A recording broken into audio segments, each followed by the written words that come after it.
Hello, Internet. Let's do another personal update, shall we? Another one of these vlog style content things.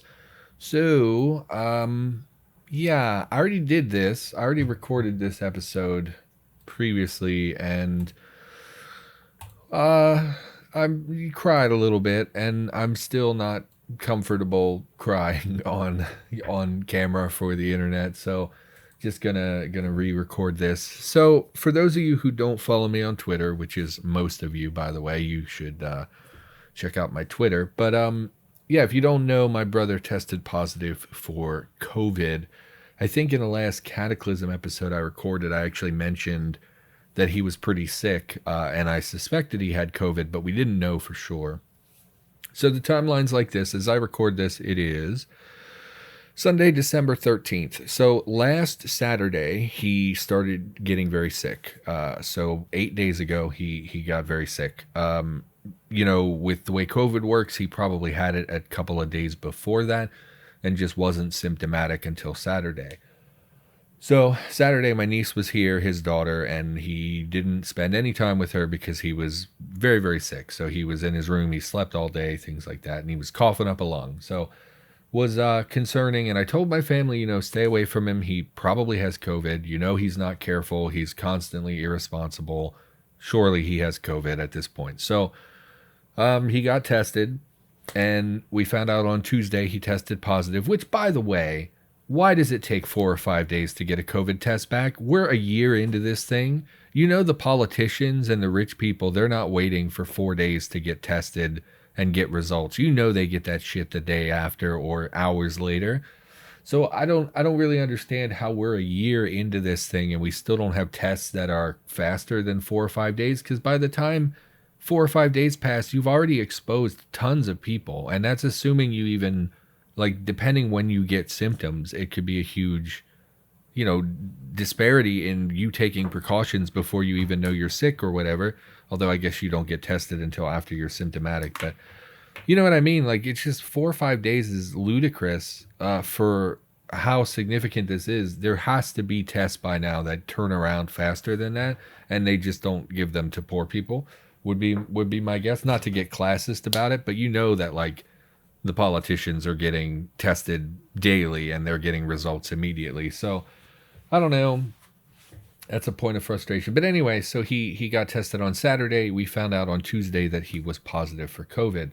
Now, even though he was sick already, he was not taking precautions. Neither was my family.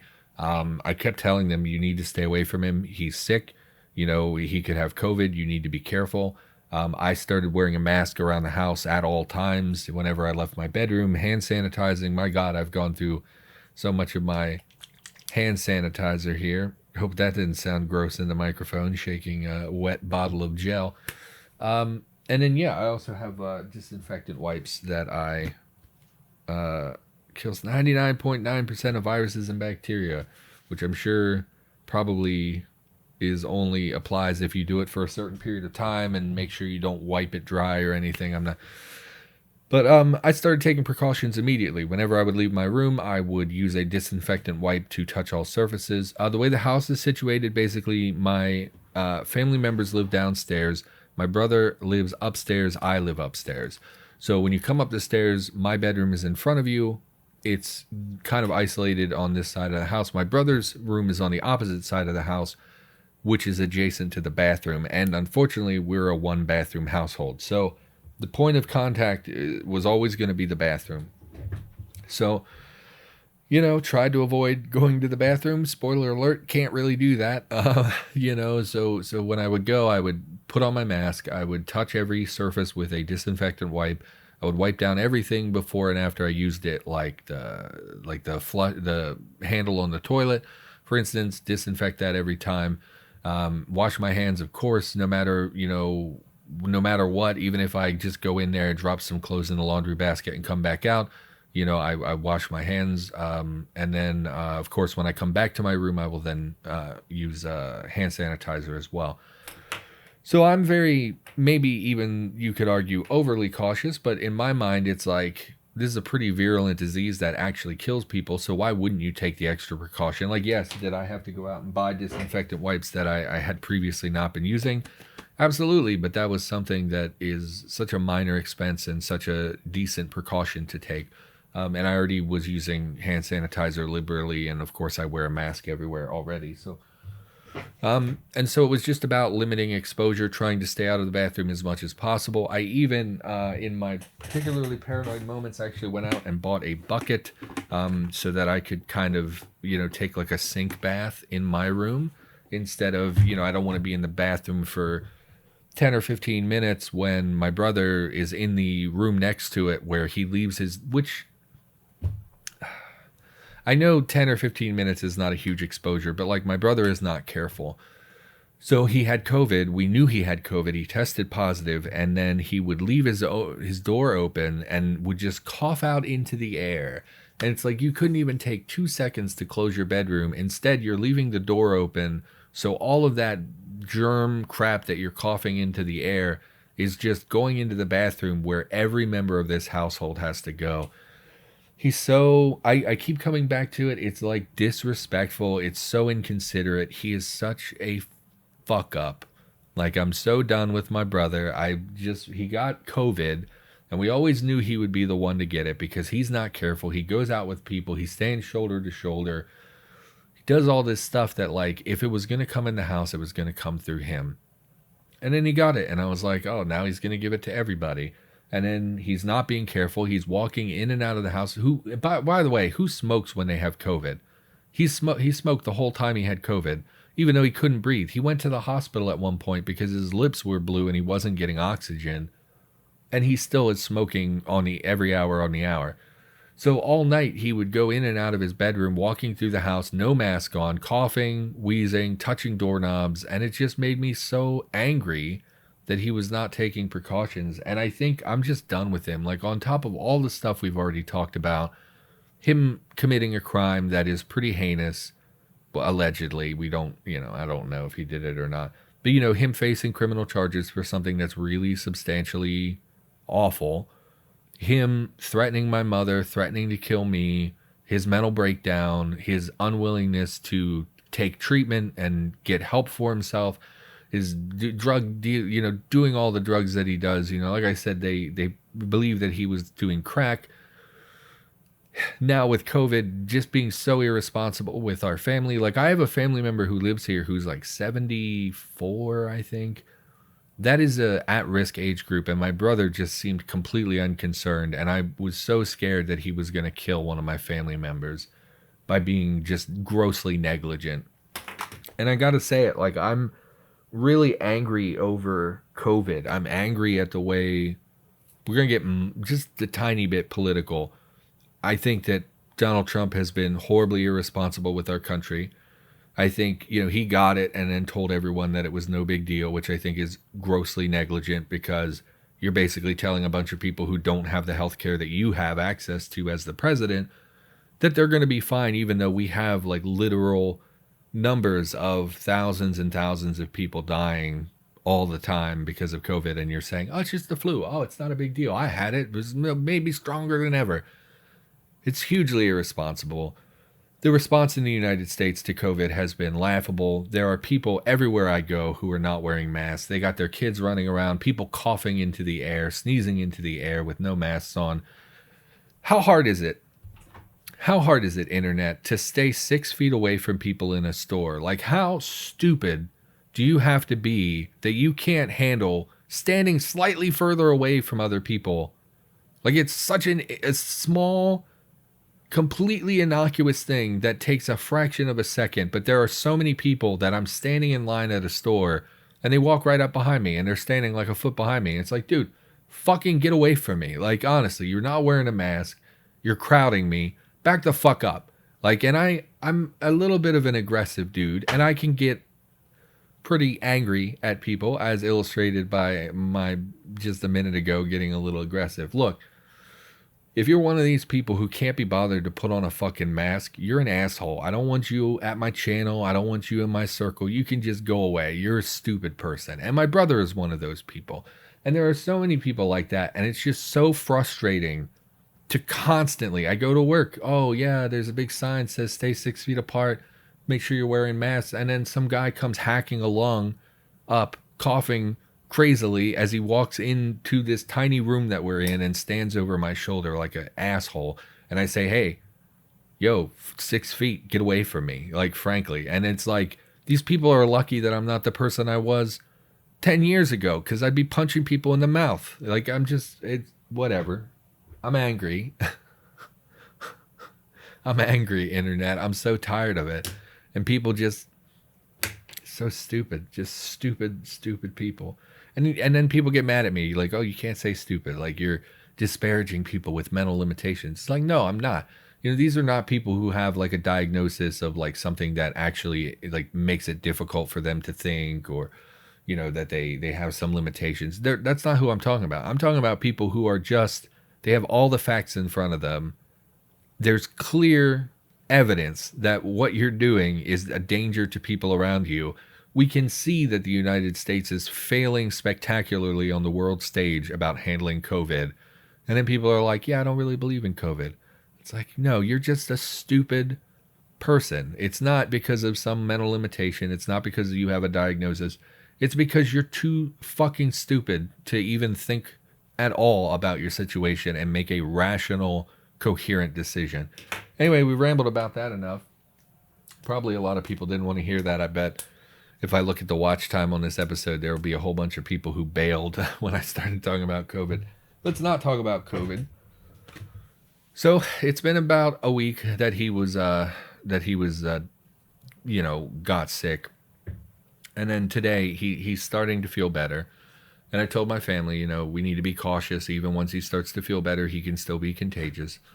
And so I thought, like, okay, we just need to make it like another 4 or 5 days. If we make it another like week, then he's not going to be contagious anymore. We can kind of get back to life as it was.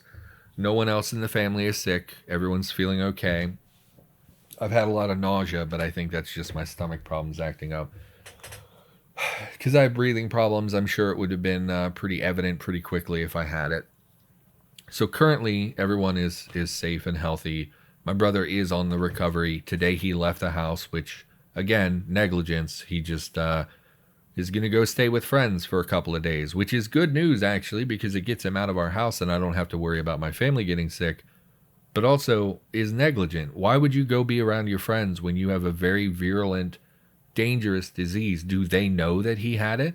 Knowing his friends, they probably do, and they just don't care. But, he could be putting other people's life in jeopardy just because he's an asshole who doesn't want to sit in his room, Like I told my family from the door, like, we should bring him everything. He should stay in that room, keep the door closed. We'll check on him multiple times a day. We'll bring him anything he needs. Does he need water? We'll bring him food. We'll take care of him. But he needs to stay in that room. And then, of course, that's not what happened. He's walking all through the house. He goes to the kitchen to prepare himself some food. It's like he just doesn't care about our safety, Made me so angry. I'm just so sick of him. I don't want him to be my brother anymore. Like, I think at this point, when his criminal case gets resolved and he goes to prison, because that seems like an inevitability at this point, I think I'm done with him. I don't think I'm going to bring him back into my life ever again. I think that I'm actually cutting him out of my life. He's never been a good brother. He hasn't treated our family with respect. He obviously doesn't care about us. So why should we continue to care about him? So I think my brother might be dead to me, which a lot of you listening are probably like, yeah, that should have happened a long time ago. But it's just hard to make that decision and cut someone out like that. But that's enough of all that. Let's talk about something more positive. So like a week ago, I made the vlog where I said that I was feeling, more optimistic. I was making goals for myself, long-term goals, short-term goals. And I lost a lot of that momentum this week, finding out he had COVID. Then I had therapy where I talked about all this and I realized how angry I am with my brother and how frustrated I am and how powerless I am in the household. And I lost a lot of that momentum. I had been bouncing back with recording. I'd recorded, 4 or 5 episodes last week. And then this week I didn't do any of that. I was very depressed. This is the part where in the previous episode that I recorded, I started to cry a little bit. just because I started talking about my depression in detail and it kind of got away from me. It's hard to relate to people who maybe don't have depression or don't fully understand what it's like. I hit a very low point over the last week or so. I was having trouble keeping my thoughts from spiraling into darkness. There was a lot of self worth stuff. There was a lot of thinking about my brother being sick. I was thinking a lot about like death and life changes that could come from that. And it just spiraled down. It spiraled down into a real dark place, and I just wasn't really doing anything. I was just sitting here every day, just sort of vegging out, watching television, not doing nothing productive, just being so miserable and unhappy and lonely, if I'm being honest. Let's not go into detail about it because like it is very upsetting to be in that position and feel like nothing you do matters. So I hit a pretty dark patch over the last week. I haven't done really anything. But that's not true. I wrote this week, so it's not that I haven't done anything productive. I did write probably 2 days where I wrote for like a couple hours, and then one day where I did like maybe a couple hundred words. How many? Where's first draft? How many words did I write this week? 9,189 words. So that's about 2.5 days work. I mean, that half a day doesn't even really count, but let's just say that that's 2.5 days worth of work. So that's what, 3,500 words a day, give or take. I don't know if that's good or not.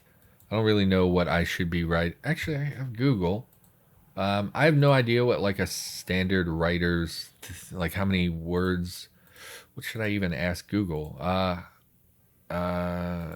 what? No. How many words should I write every day? Daily word counts of 19 famous writers from wordcounter.net. I feel like I should shout someone out when I look at their website. Scroll. Ernest Hemingway, 500 words a day. There's no way that's right. Stephen King, 2,000 words a day. That also seems preposterously low. One of the most prolific writers of all time can be long and wordy. Yeah, so I would expect more words. He would set a daily goal of 2,000 words. This would add up to about 180,000 words in 3 months. That's about 3 novels worth of words. Average novel length is probably like 70,000 or something like that. Said that 3 months was the maximum amount of time it should take someone to finish a first draft. I mean, that seems very long to me. I didn't think I wrote that fast, but I guess, I don't know. 3 months is a long time to write a novel. I think I wrote my last novel in like 3 or 4 weeks. The first draft, like it's important to make it known that that's a first draft. The first draft is always terrible.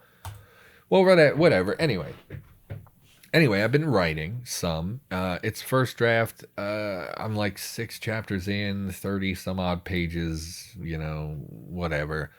It's not very good. The whole time I'm writing, I feel like I'm not actually writing very well. But what is interesting, so I listened to a podcast yesterday that was talking about the hero's journey, which is a thing in writing basically, and it laid out the various steps in the hero's journey and like what you would expect to see and what we kind of come to expect from storytelling because we watch a lot of movies, TV, read books, things like that. And they were going over the hero's journey, and I was like, I already did all that. Like they were laying out like, oh well, we need that inciting incident where they're forced into action basically.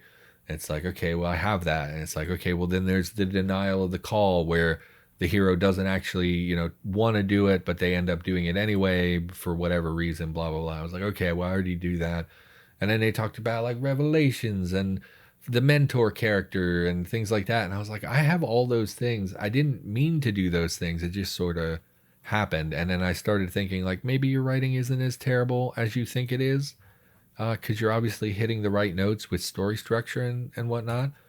But I don't know. I'm very sensitive about my writing. But yeah, but I mean, 9,000 words is nothing to sneeze at. That's about, I don't know, a sixth of a novel, seventh of a novel. It depends on, what the length is. I didn't even set out to write a novel. I didn't want this to be novel length. I wanted this to be like 5 or 6 hours of content for YouTube. But then when I started writing, I was like, man, I'm 5 chapters in. I'm still on the beginning. And this is going to end up being a novel. I don't think in terms of short stories. So, like, in a short story, you're compressing character. Like, a lot of times you don't have a lot of character growth because you don't have enough time to actually expand upon who the character is in a short story. But for the most part, you just compress the story beats down into a much shorter form. And I don't think like that. I don't think about like rapid progression and, small term character development and stuff like that. I think in terms of a novel, which is a very long project. In fact, I don't know how long my other novels have been, but I definitely think in like lengthy terms. I don't know where I put my writing. I have my old writing. Okay, so we talked about Argos in a recent Cataclysm video. If I look at the original, that's not the original. Argos, okay. You probably don't care. I guess I should just cut this out until I find what I'm looking for. Oh, it's not even in. This was before I even used Word. This was back when I was using a rich text document. Never mind, so I can't get a word count on that. Anyway, this is probably, most of you probably don't care about my writing at all. But anyway, I've been writing, and writing is something that tends to ground me emotionally. It's been it's been really nice actually to be writing again, and it feels really good to see progress. Right, I can see, in the beginning, I had this off the cuff idea about some guy looking for his wife, and then 5 chapters in, you're like building out the world, and you're starting to think about like long term and like, well, what if his wife is this, and what if he, what if we work in memories where he first met her and this and that, and then you end up, expanding on that and making a scene list and expanding things, and before you know it, you're like you feel like a writer again, and it's a very satisfying feeling, I guess. I don't know. I love writing. Writing makes me happy, but I've just been miserable the last week or so. I want to get back. My brother, like I said, just went to stay with some friends, so hopefully, he'll be gone a couple of days, which it serves two purposes. One, it will get him out of the house so we can all be safe and comfortable in our own home. And two, it will give me time where I don't have to worry about him while I'm recording because my brother, I don't know, we've definitely talked about it. I don't remember when we talked about it, but like he does this thing. So my brother's very mentally ill, and it's like he just stands out there and listens to me record, and it makes me so uncomfortable that I feel like I can't keep going. And then I don't accomplish anything, and then I feel like I'm falling behind, and then I feel like I'm letting the internet down, and so on and so forth. So him being out of the house is actually like really good for me because I'll be able to hopefully get some work done if I can get through my depression a little bit. I just feel like I'm stagnating. I feel like I'm stuck. I'm treading water. I'm not progressing. Which again is part of why the writing is so satisfying because you can clearly see numbers go up. Your page numbers, your chapter numbers, your word count, all that stuff goes up, and there's a very clear progression. So anyway, this whole thing became very rambly, which seems to be the case for everything. I don't use scripts when I do these kind of videos, so or any videos. I can't remember anything I've ever scripted other than the Hagstone story I told you on Halloween. But like, I don't script things, so I'm a rambly dude. I know I got angry in this one as well. Sorry about that. I just COVID stuff, man. The way people handle it, it makes me crazy, and it's very frustrating to be someone who's trying to follow the rules and stay safe, and seeing all these people who just do not care at all. And it makes me angry. It honestly makes me want to fight people, but like I don't do that anymore. So I don't know. And that's a bad instinct. You shouldn't want to fist fight someone just because they're not doing something you want them to do. That's like such a petulant, childish, teenager, aggro kind of thing to be. I don't want to be that person. Anyway, we should wrap this. Everybody, thanks for watching. I'll be hopefully producing more content this week with my brother being out of the house for even just a couple of days would be enough for me to get some work done. So yeah, still not returning to normalcy. Really grappling with my depression right now, which I don't know, is not fun. And I feel pathetic and really sad most of the time. And like nothing I do matters. And like nothing I do has value. And then there's always stuff around me. It's just constantly changing. I feel like I just can't get a break. I feel like the last like 3 months have just been nonstop BS, and it's all centered around my family and some with work. Which, by the way, I mentioned they're giving me a raise, but like they're changing where we go to work, and they didn't give us enough information. And we start tonight, and it's like I'm gonna end up driving around in the dark trying to find a warehouse, but anyway, that doesn't matter. Anyway, thanks for watching. Hopefully this is I don't know. Thanks for making it this far. I don't think most of the audience will have made it this far. So, yeah, everybody, that's a wrap for now. We'll see what happens in the future. But thanks for watching, and I'll see you next time.